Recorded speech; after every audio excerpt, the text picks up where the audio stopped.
"He has seen him," said Athos in a low tone to Aramis. They had reached the ladder which led to the boat. De Winter made the grooms who carried the arms and the porters with the luggage descend first, and was about to follow them. At this moment Athos perceived a man walking on the seashore parallel to the jetty, and hastening his steps, as if to reach the other side of the port, scarcely 20 steps from the place of embarking. He fancied in the darkness that he recognized the young man who had questioned him. Athos now descended the ladder in his turn, without losing sight of the young man.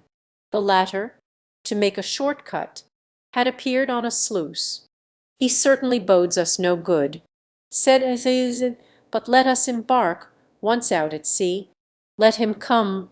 And Athos sprang into the boat, which was immediately pushed off, and which soon sped swords under the efforts of 4 stalwart rowers. But the young man had begun to follow, or rather to advance before the boat. She was obliged to pass between the point of the jetty, surmounted by a beacon just lighted, and a rock which jutted out. They saw him in the distance climbing the rock in order to look down upon the boat as it passed. But," said Aramis, "that young fellow's decidedly a spy." "Which is the young man?" asked De Winter, turning around. "He who followed us and spoke to us awaits us there, behold." De Winter turned and followed the direction of Aramis's finger. The beacon bathed with light the little strait through which they were about to pass, and the rock where the young man stood with bare head and crossed arms. "It is he!" exclaimed De Winter, seizing the arm of Athos. "It is he! I thought I recognized him, and I was not mistaken." "Whom do you mean?" asked Aramis. "Milady's son," replied Athos. "The monk!" exclaimed Grimaud. The young man heard these words, and bent so forward over the rock that one might have supposed he was about to precipitate himself from it. "Yes, it is I, my uncle I, the son of Milady I, the monk I, the secretary and friend of Cromwell. I know you now, both you and your companions. In that boat sat 3 men, unquestionably brave, whose courage no man would have dared dispute. Nevertheless, at that voice, that accent, and those gestures, they felt a chill access of terror cramp their veins. As for Grimaud, his hair stood on end and drops of sweat ran down his brow. "Ah!" exclaimed Aramis, "that is the nephew, the monk, and the son of Milady, as he says himself." "Alas! yes," murmured De Winter. "Then wait," said Aramis, and with the terrible coolness which on important occasions he showed, he took one of the muskets from Tony, shouldered and aimed it at the young man, who stood, like the accusing angel, upon the rock. "Fire!" cried Grimaud, unconsciously. Athos threw himself on the muzzle of the gun and arrested the shot which was about to be fired. "The devil take you!" said Aramis. "I had him so well at the point of my gun, I should have sent a ball into his breast." "It is enough to have killed the mother," said Athos, hoarsely. "The mother was a wretch, who struck at us all, and at those dear to us.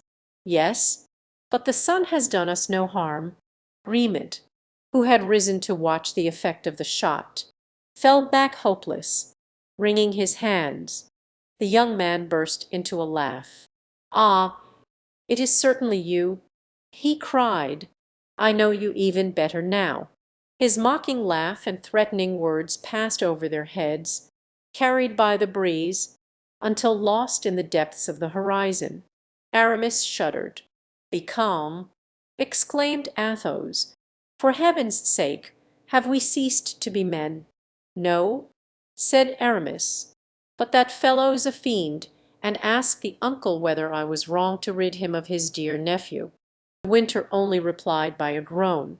"It was all up with him," continued Aramis. "I much fear that with all your wisdom such mercy yet will prove supernal folly." Athos took Lord de Winter's hand and tried to turn the conversation. "When shall we land in England?" he asked, but de Winter seemed not to hear his words, and made no reply. "Hold, Athos," said Aramis. "Perhaps there is yet time. See if he is still in the same place." Athos turned around with an effort. The sight of the young man was evidently painful to him, and there he still was, in fact, on the rock, the beacon shedding around him, as it were, a doubtful aureole. "Decidedly, Aramis," said Athos, "I think I was wrong not to let you fire." "Hold your tongue," replied Aramis, "you would make me weep, if such a thing were possible." At this moment they were hailed by a voice from the sloop, and a few seconds later men, servants and baggage were aboard. The captain was only waiting for his passengers. Hardly had they put foot on deck ere her head was turned towards Hastings, where they were to disembark. At this instant the three friends turned, in spite of themselves, a last look on the rock, upon the menacing figure which pursued them, and now stood out with a distinctness still. Then a voice reached them once more, sending this threat: "To our next meeting, sirs. In England